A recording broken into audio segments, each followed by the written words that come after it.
The Lucky Ones focuses on the story of one family, the Tapes. Tell me how you first heard about the family and what attracted you to telling their story.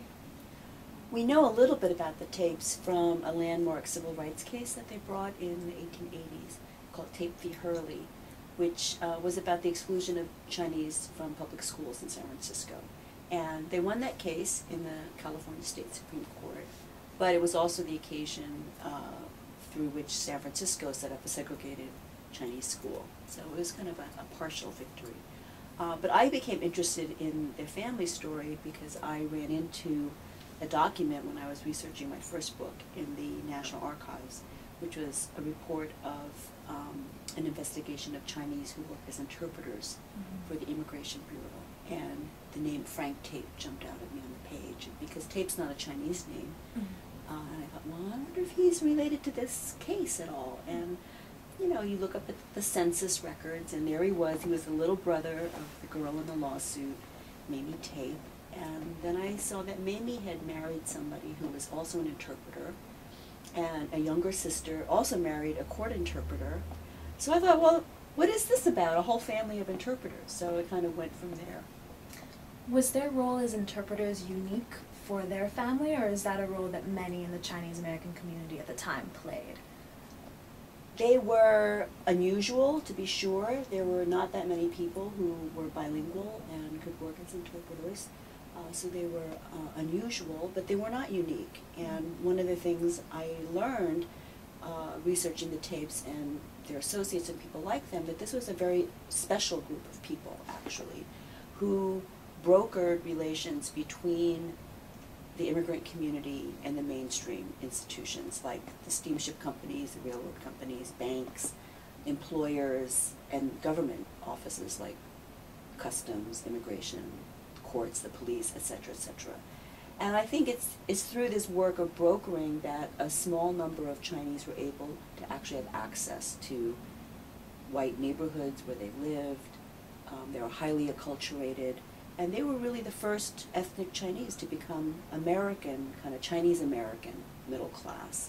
So they had a very special role, but it was also precarious because they were these in-between people who everybody needed them, but nobody trusted them.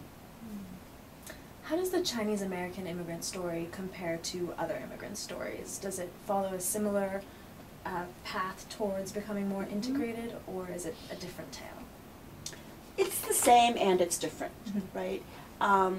It's the same in that they came for similar reasons as other immigrants. They came to work, to send money back to their families in their home country. And it's the same in that they all had desires to become part of America, but that was a struggle to do so. But the story's a little different also because you had a long reign of exclusion laws, of racist laws that excluded Chinese from becoming citizens and for all Chinese laborers to come into the country. But all groups have had their brokers, not just the Chinese. If you think of padroni, ward bosses, coyotes, notaries, every immigrant group needs people who can do the transactions between the immigrants and the host society. How do the immigrants and the host society regard those people in the middle? Do they... It's a great question.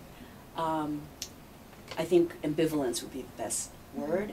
They respect them and regard them as having a very special kind of social status, in part because they're wealthy, but also because they have access to power.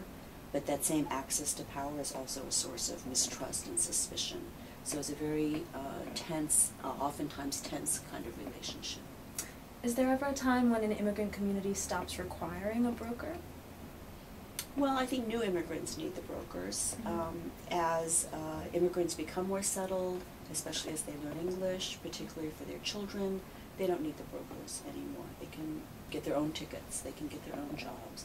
But as long as you have a community that is subordinate in some ways and monolingual and in a kind of segregated labor market, the brokers will always play a role. And in the Chinese-American case, because you had such a long tenure of exclusion, the brokers were more powerful for a longer period of time than, say, European brokers. Can you give me a picture of the Chinese American community today? Where, I mean, clearly it began in California, San Francisco. Where is it now? Well, today, Chinese live in all parts of the country. One big difference comparing today to the 19th century is that Chinese come from many places in China and in the world. In the 19th century, they all came from Guangdong province, and in fact, they all came from one county, even. And today, they come not only from southern China and Hong Kong, but also from the mainland, from Fujian province especially, but also other places. They also come from Taiwan. So it's a much more diverse community today. How have changes in China transformed the Chinese American community, if at all, and the way they're regarded by other Americans? That's a great question. I think there's kind of a new yellow peril in the politics because a lot of Americans think China is too strong economically. So this is seen as a new kind of threat. I think there's perhaps more respect for China now than there was in the 19th century. The peril is not just numbers, but it's also economic power. So there's an ambivalence there. So I think because there is, we have more of a culture of multiculturalism today. There is somewhat more acceptance of Chinese. There's still a lot of stereotypes, that all Chinese are brainiacs, scientists and stuff. And that's not true. If you look at China, there's 1 billion people and they're not all scientists, right? There's a certain self-selection and also a certain favoritism within the immigration laws that favor more educated people to immigrate. So you have, I wouldn't go so far as to say it's a brain drain today, but you have only a certain part of society that comes over. And how do people who come here regard China today? Sort of the opposite of the last question. How do Chinese Americans think of China? I think with pride, and because things are more open, there's a lot more travel than there was even 50 years ago. So people who have relatives back in China have since been able to go back and visit their home villages. So I think there's a lot more connection that goes on. There are actually a lot more job opportunities for Chinese Americans in China. So you have kind of a reverse migration. Chinese American students who get professional degrees. In this country, the economy is not very good. There's still a glass ceiling in corporate America. So a lot of Chinese Americans actually go back to China, where their social capital, in terms of having American degrees, and their linguistic capital, gets them quite far in China. So they can actually do better in Asia, for many of them, than they can in the United States, ironically. Where do Chinese Americans fit into the broader Asian American group, and do they need that broader alliance to be a political force in this country? I don't think you have a uniformity of opinion among Chinese.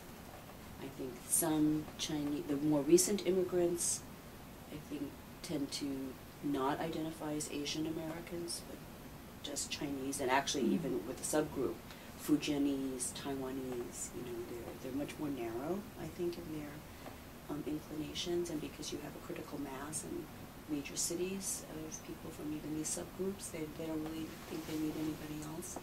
But I think for American-born Chinese, regardless of their parents' background or their immigration histories, I think there's more consciousness of being part of Asian America. So you see Asian American professional associations, Asian American college associations, and I think any time when Asians, Chinese or other Asians have wanted to run for office or have some political influence, they all figure out really quickly that, if you have allies, you have more numbers, you have more possibilities.